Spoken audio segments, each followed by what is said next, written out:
Hey guys, I'm Jesse from the YouTube channel Jesse the Reader, and today I'm taking over Penguin Teen's YouTube channel in celebration of the upcoming release for A Map of Days by Ransom Riggs. A Map of Days comes out on October 2nd. To get you prepared for this book, today I'm going to be doing a recap on Book 3, Library of Souls. That way I can refresh your memory on everything that happens in this book to get you prepared for this book. Without further ado, let's get peculiar. Spoilers for Library of Souls coming in 3, 2, 1. We pick up right where book 2 ends. Jacob has just unleashed this power where he can control hollows. Oh snap! Emma, Addison, and Jacob head on a train where they find Sergi, and they end up having to leave him because they've got to get out of there because they've got whites on their tails. When they get off the train, everyone is dressed in these really strange costumes, so thankfully they blend right in with the crowd. It appears there's some kind of comic convention happening, so everyone is dressed up in cosplay. Addison is able to sniff out the direction the peculiars went in, and his sniffing leads them to a dock. This is where we meet Sharon, and he takes them on his boat to Devil's Acre, a place where they believe the peculiars have been taken and also where the White's fortress is. Jacob, Emma, and Addison end up having to hide under a tarp to hide from feeders. While Sharon is being interrogated, Jacob's little hollow friend decides that he's going to come and attach himself to the bottom of the boat, making a ruckus and causing chaos. Oh crap! While they've got feeders coming at them, Jacob ends up getting them out of the mess by controlling the hollow and having him crash into a bridge. By the end of it, he assumes that his hollow is dead. When they get to land, Sharon ends up guiding them, even though he doesn't seem very happy about it. He tells them of this drug-like substance called ambrosia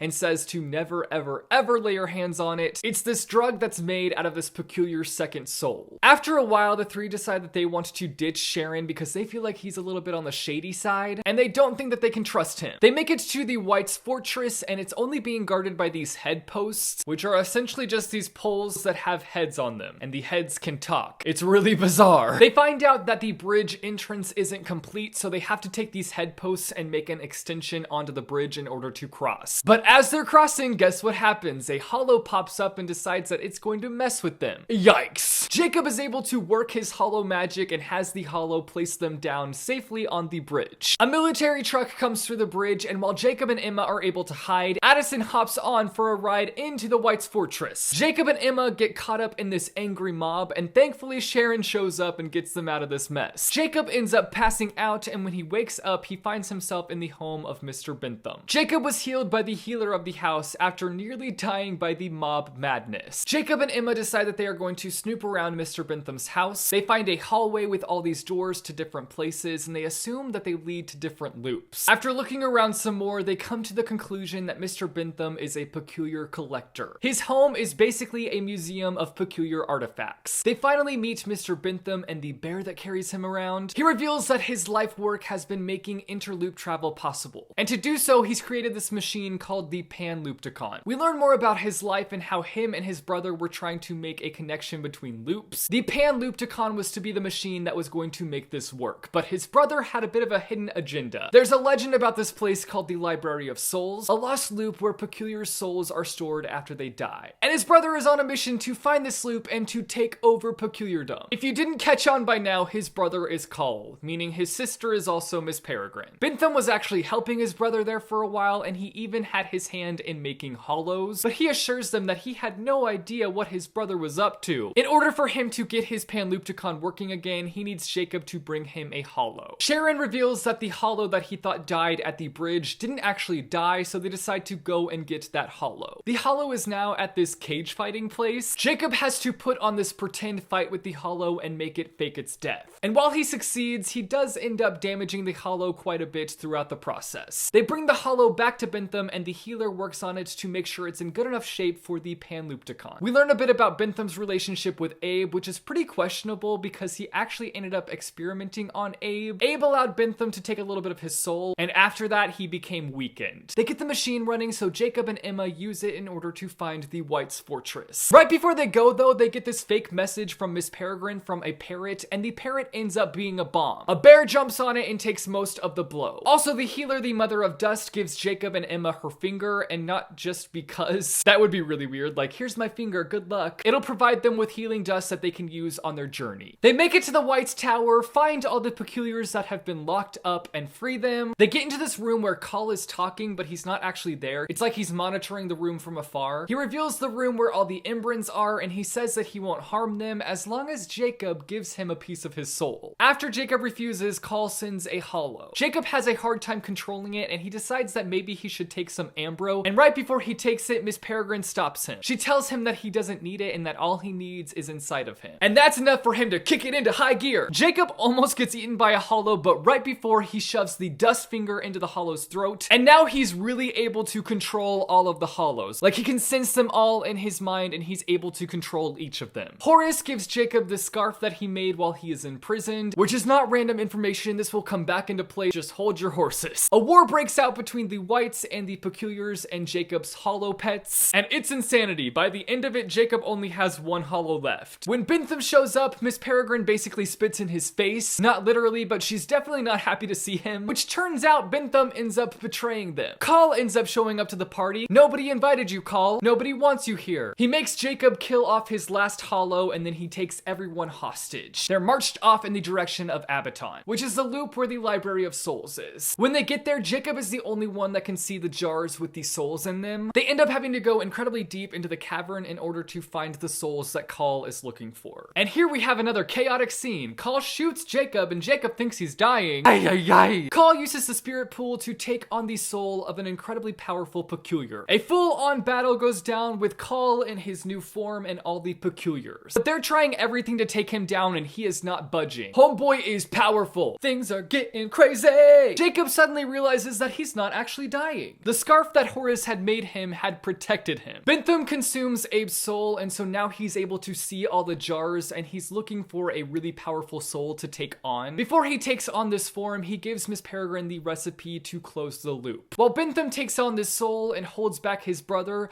they all rush to close the loop. They've only got 1 minute to get out. Their only hope is to make a chain of Peculiars while they're holding on to Olive and floating up. They barely make it, but with the extra support of the Embrins pulling them up, they're able to pull through and make it out of the loop. Success! In the end, Jacob decides that he needs to go home for a little bit to decide what he truly wants. Jacob and Emma keep touch through letters, but one day the letters stop coming. Jacob goes to therapy with his parents one day, and this is where they reveal to him that they've actually confiscated some of the letters and read them, and they think that he's the one writing the letters from Emma and that it's all just pretend. Because of this, they're going to send him to a clinic. Before they leave to a clinic where a room has opened up, the Peculiars show up. His parents are shook. It's revealed that everyone's true age has been reset, and everyone is aging normally now. They're now as old as their bodies actually look. And that's where Library of Souls comes to a close. Hopefully that hit the refresh button for you on everything that happens in this book, and now you're fully prepared for a Map of Days, which comes out on October 2nd. Don't forget to join me on September 29th at 1 p.m. Eastern Standard Time for the live Miss Peregrine's Book Club chat that's happening on the Penguin Teen Facebook page. Thanks for watching, guys, and don't forget to stay peculiar.